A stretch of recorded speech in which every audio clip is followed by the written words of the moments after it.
Fala galerinha, beleza? Vamos continuar aqui nossa terceira e última aula sobre isomeria geométrica, tá bom? Então trabalhei o exemplo 1 com vocês, que foi o BUT 2N, falamos de estabilidade, usei o gráfico, classificamos como cis e trans. Agora a gente vai trabalhar com alcenos que são tri e tetra substituídos. O que seria isso? Então, vem comigo aqui, ó.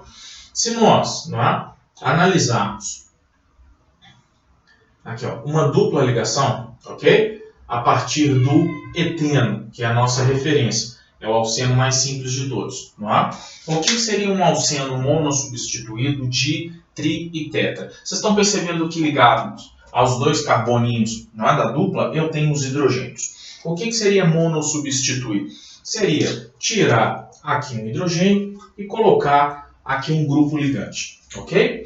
O disubstituído seria tirar dois hidrogênios e colocar dois grupos ligantes. No entanto, aquela dissubstituição que eu fiz, ela não me daria a isomeria geométrica, ou cis-trans, exatamente porque aqui esses dois hidrogênios são iguais. Então isso não nos interessa, mas seria dissubstituído, tá bom? Então eu não vou substituir aqui, mas eu vou substituir, por exemplo, no carbono da direita. Quando eu faço isso, eu tenho ali um isômero cis. E se eu mudar um dos dois grupos ligantes em um carbono de lugar, eu tenho um isômero trans. Legal.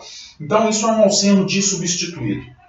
Quando nós temos um alceno dissubstituído, eu posso usar o termo cis e o termo trans para especificar de qual isômero se trata, de qual estereoisômero se trata. Agora, quando eu tenho 3 ou 4 substituintes, o termo cis-trans ele já não é adequado. Ele pode ser ambíguo e para a gente evitar isso, nós vamos usar outros prefixos além do cis e do trans, que é o prefixo e o prefixo z, tá bom? São bem semelhantes ao cis e o trans, tá bom? Então, um alceno trissubstituído é um alceno no qual eu tenho 3 grupinhos ligados aos carboninhos da dupla e o tetra substituído quando eu tenho os 4 grupos. Tá ok? Então, nós vamos aqui classificar tri e tetra substituintes, tá ok? Tetra substituídos, usando-se do E e do Z. Quando a gente tem o cis, a gente usa,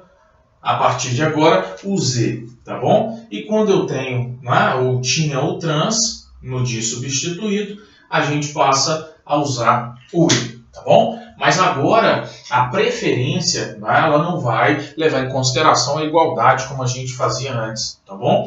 Ou onde as dissubstituições aconteceram. Mas nós vamos levar em consideração outra coisinha, presta atenção. Aqui, ó. Então, exemplo. Eu vou trabalhar com esse alceno, CH3, CH, dupla C, Cl, CH2, CH3. Trabalhar com essa coisa horrorosa aqui. A isomeria geométrica ela vai estar presente. E a gente vai agora analisar ou classificar aqui os isômeros. Então eu vou desenhar já com a geometria adequada. Beleza, galera? Então vem cá, vem comigo. Então eu vou colocar a dupla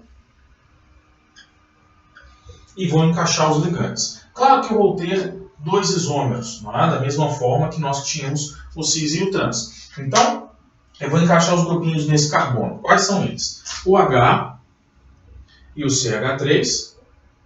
E aqui à direita eu tenho o Cl e o grupinho etil, CH2, CH3. Percebam que aqui os 3 grupinhos ligantes são diferentes, tá bom? Ele é trissubstituído. O hidrogênio não entra aqui como um substituinte, tá? E agora eu vou fazer a alternância. CH3, aqui CH2, CH3 e Cl, tá bom? Então, para a gente classificar, o primeiro passo é o mesmo do anterior. Sobre a dupla, você vem cá e traça o plano horizontal. Aqui também a mesma coisinha, tracei o plano horizontal. Agora o que a gente vai fazer é analisar os números atômicos dos grupos ali, dos átomos diretamente ligados aos carbonos. Ou ao carbono, da esquerda. Então aqui, ó, esse número atômico aqui é igual a 1, ok? E esse número atômico aqui quem está ligado diretamente no carbono é o outro carbono, não é? E os hidrogênios a eles estão ligados. Ó. Então, vou fazer só nesse aqui, tá bom? Então, o carbono está ligado no carboninho. Deixa eu colocar a ligação certinha aqui, ó. Então, nesse caso, o número atômico do elemento ligado diretamente é 12. Então, o grupinho de baixo tem preferência, tá bom? E eu vou fazer a mesma coisa lá no de cima. Aqui o número atômico do cloro é 17, né? O Z igual a 17. E aqui eu tenho o carbono diretamente a ele ligado. O Z é igual a 12 também. Então, o que nós vamos fazer nesse caso? Analisar os números atômicos, não é? Então, aqui, ó, o maior número atômico ligado no carbono da esquerda é o 12. E o maior número atômico ligado ao carbono da direita é o 17. Então, eu percebo, portanto, que esse aqui é o isômero do tipo trans, não é? Que nós não vamos usar, a partir de agora, o termo trans. Nós vamos usar o termo E. Combinado? Então, esse aqui, tá vendo aí? Tá. Esse aqui é o isômero Ezinho. Ok? Então, é assim que nós vamos fazer. E, portanto, se aquele é o isômero E, este aqui, né, em termos de preferência, o carbono aqui tem preferência, o cloro aqui tem preferência, esse aqui vai ser o isômero Z, tá bom? Seria, não é, semelhante ao nosso cis. Quando a gente for, galerinha, trabalhar com esses isômeros E e Z, muitas vezes, isso não vai funcionar sempre, tá bom? Mas muitas vezes a gente pode usar a massa dos grupos ligantes. Existem casos onde a massa não se encaixa, mas para a gente ela vai se encaixar na maioria dos casos, tá bom? O que eu olho é o número atômico, mas a massa vai me ajudar bastante, tá bom? Então, se eu tiver aqui, ó, o isômero cis, não é? O que eu posso analisar? Os de maior massa aqui, ó, ou os de menor massa estão próximos, tá bom? Então, aqui, ó, maiores ou menores, tá? Massas próximas. Isso vai me ajudar. Existem casos onde a massa não vai resolver, tá bom? Mas para a gente funciona muito bem, ok? E aqui o Ezinho seriam as maiores massas afastadas. Massas afastadas. Ok? Principalmente quando eu tenho ali, por exemplo, elementos, né, ligados e não grupos. Não é? Aqui eu tenho cloro, tenho hidrogênio, muitas vezes eu teria o flúor e o bromo aqui, por exemplo. Então eu poderia olhar a massa, porque quanto maior o número atômico, maior a massa. Estão percebendo a relação? Por isso que muitas vezes a gente vai usar a massa, mas nem sempre ela vai se encaixar, tá bom? Então o ideal é você sempre analisar, né, esse númerozinho atômico. E se os números atômicos, né, são iguais, por exemplo, aqui vocês perceberam, ó, aí eu olho os outros. Né? Então, aqui nesse carbono eu tenho, né, o carbono, aqui eu tenho o carbono. Então, a princípio, o primeiro seria o mesmo. Aqui eu tenho 3 hidrogênios. Aqui eu tenho 2 hidrogênios e o próximo seria um carbono. Então, esse aqui tem preferência. Estão percebendo? Então, eu sempre analiso os números atômicos, ok? Mas vocês perceberam que nesse caso aqui a massa vai resolver muito bem, tá bom? Então, esse exemplo aqui é um trissubstituído, tá? Então, se eu tiver um trissubstituído, eu posso usar o termo E e o termo Z numa boa, sem medo de errar. Combinado? Então, deixa eu trabalhar com um tetra substituído aqui, só para a gente, né, fechar. E aí eu já vou para um caso mais direto, onde eu já vou aplicar a massa direto e vocês vão perceber que vai dar certo, tá? Então, aqui, ó.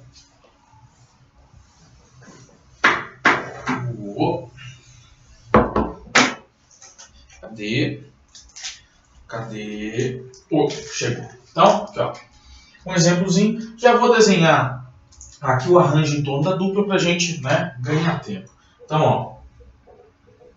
Eu tenho aqui. Aqui, ó. Imagine aqui que eu tenho, por exemplo, o cloro, o bromo, o iodo e aqui eu tenho um flúor, ok? Então depois eu tenho o iodo, flúor, bromo e cloro. Então aqui eu vou analisar o número atômico. tá? Mas o número atômico, nesse caso, está diretamente atrelado à massa, não é verdade?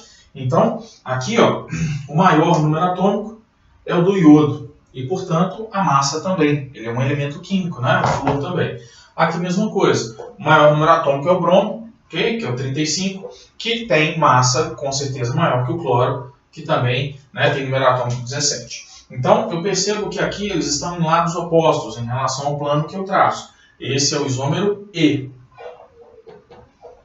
E aqui, né, eu tenho o iodo e o bromo, que são mais volumosos, né, têm maior massa, próximos. Esse é o isômero Z, que é semelhante ao nosso cis. Tá bom? Então, se eu tiver alcenos tri e tetra substituídos, caso você venha fazer principalmente uma prova aberta, o ideal é que você utilize o E e o Z. Tá claro? Se a questão, olha só, se a questão trabalhar com os termos cis e trans para o tri e para o tetra substituído, você usa os termos cis e trans conforme ele propôs, tá bom? Então, você vai na onda da questão. Se ela não fala nada, for uma questão aberta, você tiver que trabalhar em cima disso tudo, claro, você vai usar o termo E e Z, porque eles são os adequados para tri e tetra substituídos, tá bom? Então, isso vai depender muito da onda da questão. Se for uma questão fechada, não é? E a questão ali trabalhar o termo cis e trans como se nada tivesse acontecendo, não é? Como se o E e o Z não existissem, você vai na onda da questão, tá bom? Então você tem que se atentar a isso, principalmente se você tiver que escrever ou caso a questão te apresente a isomeria EZ, tá bom? É a mesma coisa.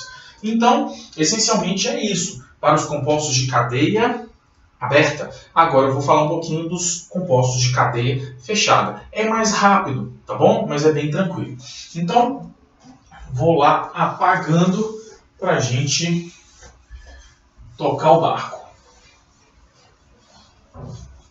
Então, aqui, né, vocês já sabem, como nós falamos, que para a isomeria cis-trans, né, a isomeria geométrica existir, eu preciso ter centro rígido. No caso dos compostos de cadeia aberta, é a dupla quem me interessa, porque eu preciso atender as duas exigências, ok? A rigidez e a possibilidade de dispor espacialmente, né, a minha molécula de forma diferente, em torno desse centro rígido.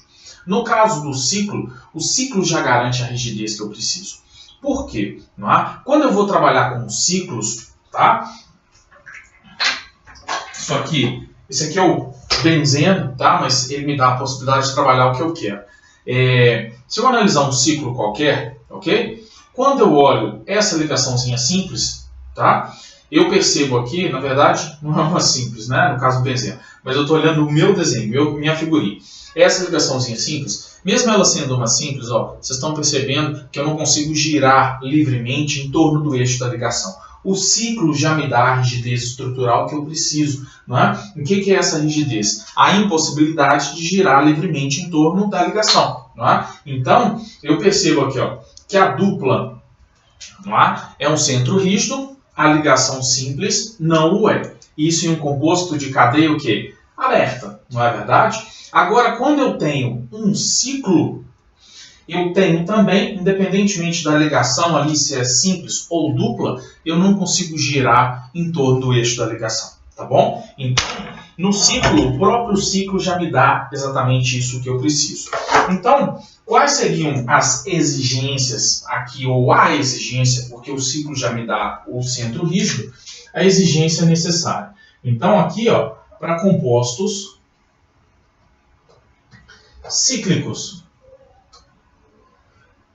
Ok? Para compostos cíclicos. Então, eu preciso do ciclo em si, tá? Então, aqui, ó. Eu vou precisar do ciclo. Agora, eu preciso também nesse ciclo que as ligações entre os carbonos obrigatoriamente sejam ligações simples, tá? Por que ligações simples? Porque vocês viram que eu preciso dispor em torno, né, do meu centro rígido os grupos de formas diferentes. E para eu conseguir fazer isso, né, nos carboninhos do ciclo, deixa eu chegar pertinho aqui, ó, nos carboninhos do ciclo, eu vou precisar de dois grupinhos Estão vendo aqui? Ó, vou precisar de 2 grupinhos nesses carboninhos do meu ciclo para poder distribuí-los de forma diferente no espaço, tá bom? Se eu pegar aqui, ó, cada carboninho aqui tem 2 grupos, tá? Se eu pegar um carbono que faz dupla no ciclo, como esse aqui, ó, esse carboninho aqui está fazendo dupla. Estão percebendo? Esse carbono aqui faz dupla. Aqui só tem um ligante, ó. Ok? Então, se eu tenho só um ligante, eu não tenho a possibilidade de dispô-lo de forma diferente no espaço em relação à forma como aqui ele já está, tá bom? Então, se eu tenho 2 grupinhos, deixa eu ver se dá a sombra aqui, ó. Se eu tenho 2 grupinhos, eu consigo distribuí-los no espaço de forma mais adequada, ok? Então, os carbonos, para que eu analise a isomeria cis-trans na geométrica, eles precisam fazer ligações simples, tá? E aqui, quando eu bato o olho em um carbono que só faz ligação simples, ele é tetraédrico, a gente já falou da ligação em cunha e a ligação tracejada, não é? Então, nós vamos ter aqui, ó, em cada um desses carbonos que fazem ligação simples, um grupo ele está saindo do plano, não é? Que são essas ligações mais escuras, ok? E uma das ligações, ela está entrando no plano, que é a tracejada. Então, eu tenho a cunha e a tracejada, tá? E aí, qual é a exigência? É exatamente a mesma anterior. Aqui, o A e o B precisam ser diferentes entre si.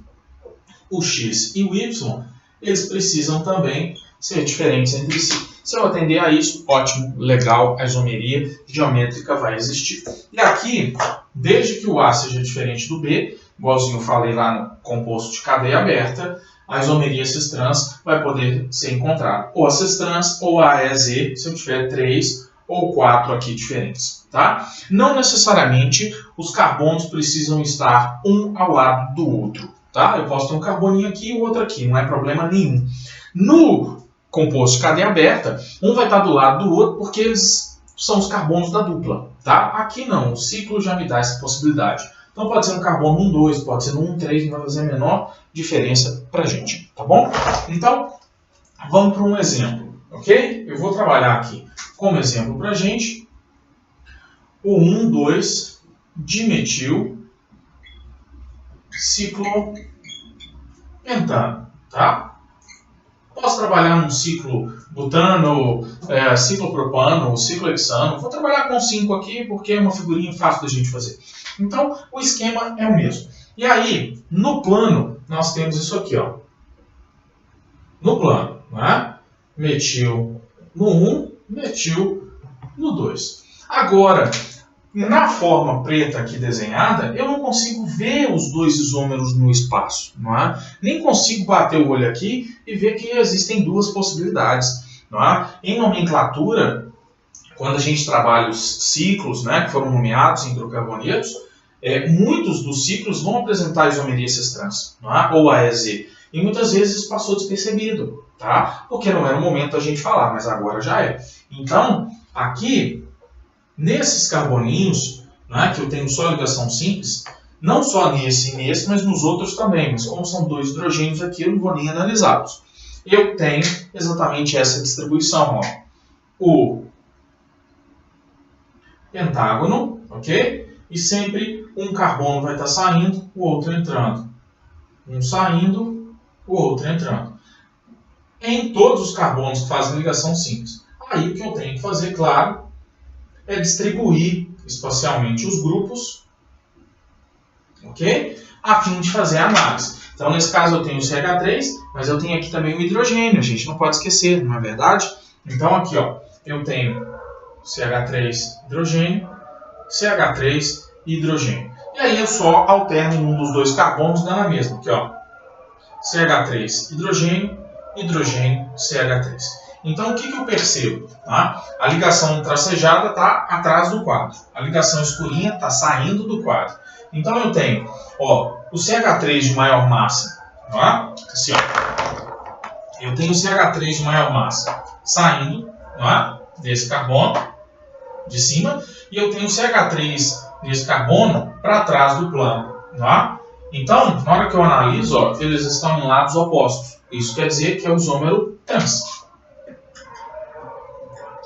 Se eu tivesse que classificar né? Usando a outra isomeria, seria o isômero E, tá bom?